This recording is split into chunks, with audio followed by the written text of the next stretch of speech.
From causing director Justin Lin to leave the Fast and Furious franchise, to milking out an insane amount of money from Paul Walker's death, this is how Vin Diesel destroyed the Fast and Furious franchise. Now, Vinny's pissed off a lot of people on set. In fact, he even drove a director to quit. Yep, Justin Lin stepped back from the director's chair only days into filming Fast and Furious 10. This came as a shock for fans, but the people on set saw this coming because one of the reasons for Lin's departure involved clashes with Fast and Furious franchise lead Vin Diesel. Lin said that Diesel had been very difficult to work with because he'd often arrive late to set and forget his lines. The director's departure was tough to accept for a bunch of reasons. I mean, he knows the franchise better than any other filmmaker since he worked on 5 of the previous installments. Plus, his signature style played a huge role in getting the franchise to the heights of box office success that it's enjoying these days, so seeing him go didn't help ease fans' concerns or help with the production of the films. But wait, that's not all. Justin Lin isn't the only one who isn't a fan of Diesel. Studios don't want to work with him either.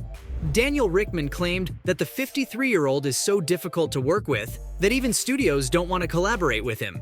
Yikes, although this does explain why he's always been so desperate to control his own destiny and why he produces so many of his own movies. However, over the last few years, he's starred in Lionsgate's The Last Witch Hunter, Sony's Billy Lynn's Halftime Walk, and then there's also Paramount's The Return of Xander Cage. He's even going to pop up in the Avatar sequels.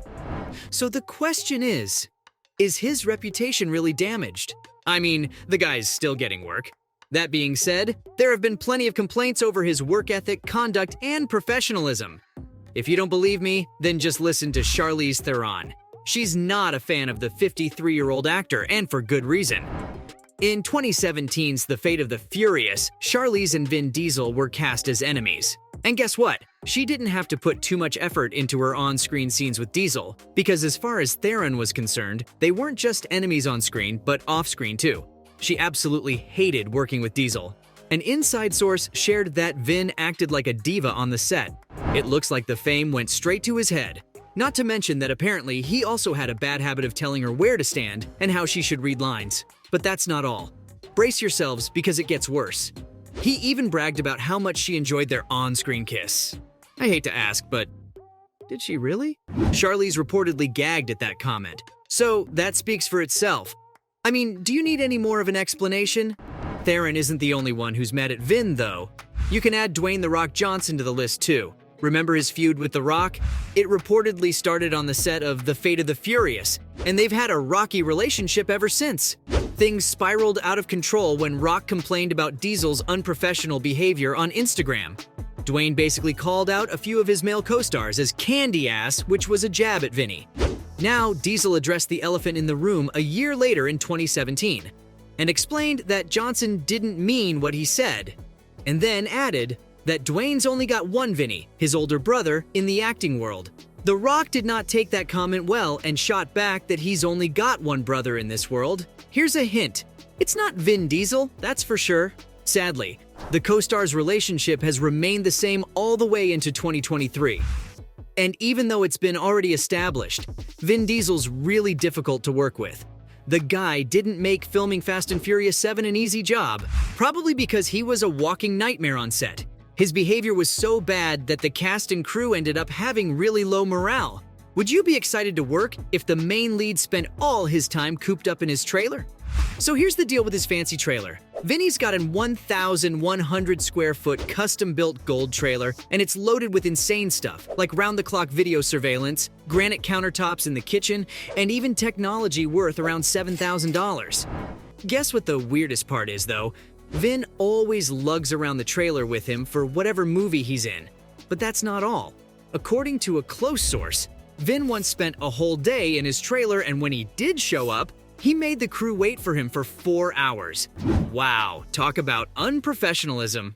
Diesel even called a meeting of studio executives to his trailer once, and it lasted 2.5 hours. But it wasn't even a productive meeting, because all he did was ask the team, "What the f*** am I doing here?" What's more, it's even been heard on the grapevine that Diesel abuses his producer credits on films. Say what? Yes.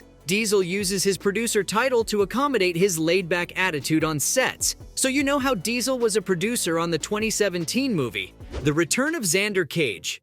Well, he wasn't the most caring producer because he'd always delay production. Why? Maybe because he'd be partying the whole night before, and he decided to one-up all other actors who are considered difficult. What did he do? He insisted on being helicoptered into remote locations after partying all night. But what about the cast and crew? Did they get to fly in a helicopter too? No, they had to walk on foot and wait for hours for him to show up. And guess what? He doesn't even do his own stunts, probably because he was partying 24/7. I mean, did you know Diesel's head was fitted on his stunt double using CGI for the majority of the movie? It's because he got out of shape from all the drinking. Plus, the actor wouldn't show up to shoot stunts and was always late. It got so bad that even his PR team eventually dropped him as a client, which is sad because they worked really hard to keep his reputation clean on social media. They were obviously compensating for his poor behavior during production. But that's not even the worst part. Vin also throws his weight around on set. The Fast and Furious fame really did go straight to his head because he was a menace to be around. He had a bad habit of commenting on his fellow actors' performances.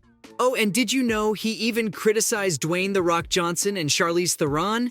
Damn, Vinny's got guts to pull that off and not get canceled. Very few of his co-stars have anything nice to say about him. In fact, even Paul Walker and Diesel didn't see eye to eye. I mean, ever since Walker's death in 2013, Diesel has been making his grief extremely public. The Hobbs and Shaw actor even referred to Walker as his brother and named his daughter Pauline in his honor. A close source shared that Paul and Vin weren't as close as everyone thought. They actually started to get on each other's nerves. It turns out that Vin always tried to outdo Paul on the set, steal the limelight, and upstage him any chance he gets. Oh, and not to forget, he'd even try to make himself look good in front of producers. But that's not the only bone Walker had to pick with him. He also thought Vin was loud, brash, and aggressive, and Vin didn't have anything nice to say about the late Paul Walker either.